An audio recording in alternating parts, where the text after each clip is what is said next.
वाटतंय की तो भाग जाऊ द्या. मला असं वाटतंय की सगळ्यांचाच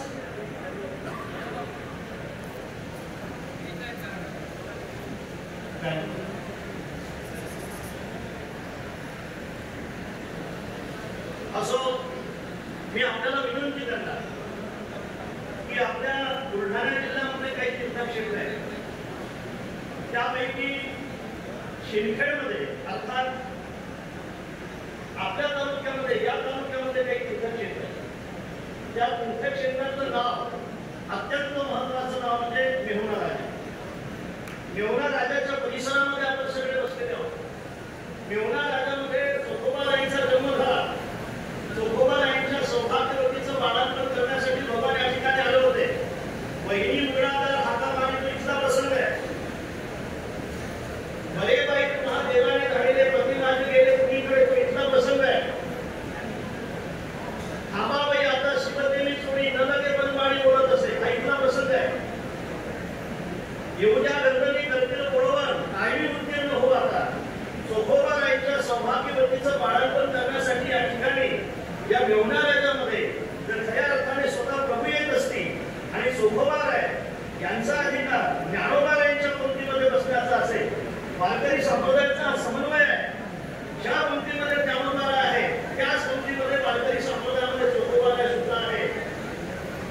वारकरी संप्रदायामध्ये जो मान ज्ञानोबारायांचा आहे तोच मान खऱ्या अर्थाने चोखोबारायांचा आहे. एखाद्या वेळेला त्याहीपेक्षा जास्त मान हा वारकरी संप्रदाय चोखोबाराला या ठिकाणी देतो.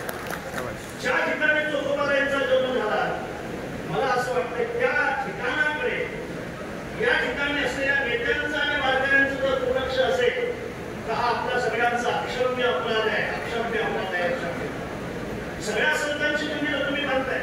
ज्ञानोबारायांचं, तुकोबारायांचं, नामदेव महाराजांचं एवढं मोठं मंदिर तुम्ही तयार करताय आणि चोखोबारायांच्या मंदिराकडे जर वारकरी संप्रदाय आणि नेते दुर्लक्ष करत असतील तर हे मला असं वाटतंय की या महाराष्ट्रात या जिल्ह्यातील आणि या जिल्ह्यातील वारकऱ्यांचं एक अक्षम्य दुर्लक्ष असं म्हणायला हरकत नाही. मी जाधव साहेबांना अत्यंत मनापासून विनंती करतो की खऱ्या अर्थाने या वारकऱ्यांचा आशीर्वाद आपल्याला पुन्हा पुन्हा असाच मिळावा असं वाटत असेल तर चोखोबारायांच्या मंदिराकडे आपण मनापासून लक्ष द्या. आणि वारकऱ्यांना जसं अपेक्षित आहे त्या पद्धतीने चोखोबारायांचं मंदिर तुम्ही बनवा. आराखडा असतो, शासन पैसेही घालते, पण शासनाच्या व्यवस्थेप्रमाणे जर तुम्ही त्या ठिकाणी बांधकाम करण्याचा विचार केला तर तो वारकऱ्याला पुन्हाच कामी पडणार नाही. मला माहित आहे एका ठिकाणी एका तीर्थावर 3 कोटी रुपये शासनाने खर्च केले आणि शासनाच्या पद्धतीने खर्च झाल्यामुळे लोकांनी त्याची घरवाली सुद्धा ठेवली. खिंडार पडलेले सगळे त्या ठिकाणी बांधकाम. पण शासनाच्या पद्धतीने जर त्या ठिकाणी खर्च होत असेल तर आमची आपल्याला नम्र विनंती आहे. तुमची आहे का नाही? हो नाही आहे. तुमची नाही विनंती आहे तुमची झालं पाहिजे. ही विनंती आपल्याला साहेबांना करायची. आणि म्हणून मला असं वाटतंय साहेब याकडे दुर्लक्ष करणार नाहीत. शिंदे साहेब या ठिकाणाहून खऱ्या अर्थाने त्यांना गडबड असल्यामुळे चोखोबाच्या मंदिरासाठी 1 लाख रुपये हातवर केला. शिंदे साहेबांना मी 10 वेळा विनंती केली. साहेब मी औपचारिक बोलत नाही. बऱ्याचदा मी भेटीची वेळ मागितली ती घरी असून सुद्धा मला भेट दिली नाही. अर्थात चोखोबारायांच्या मंदिरासाठी आम्ही त्या ठिकाणी जात होतो. आमचा वैयक्तिक काहीही स्वार्थ नाही. लक्षात ठेवा, चोखोबारायांच्या 1 लाख रुपयाची वर्गणी आम्ही जाहीर केली. अशा अनेक लाख जमा होती. तुम्ही आमच्यावर सोडतो त्या ठिकाणी 5 ते 10 कोटीचं मंदिर आपल्याला उभं करता येईल. आमच्या पद्धतीने चोखोबारायांचं मंदिर व्हावं. जाधव साहेब, मी आपल्याला साष्टांग दंडवत करून हे प्रार्थना करतो. लक्षात ठेवा, मी आपल्याला साष्टांग दंडवत करून ही प्रार्थना करतो. हा आमच्या महाराष्ट्रातील कीर्तनकारावर असलेला कलंक आहे. तो तुम्ही पुसून काढा. लोक आम्हाला विचारताय, पत्रकार विचारताय, तुम्ही एवढे सगळे तुमचे मंदिर बांधले आमच्या चोखोबाराकडे अजूनही तुम्ही दुर्लक्ष करताय. आम्हाला विचारताय काय उत्तर द्यायचं. आणि म्हणून आपण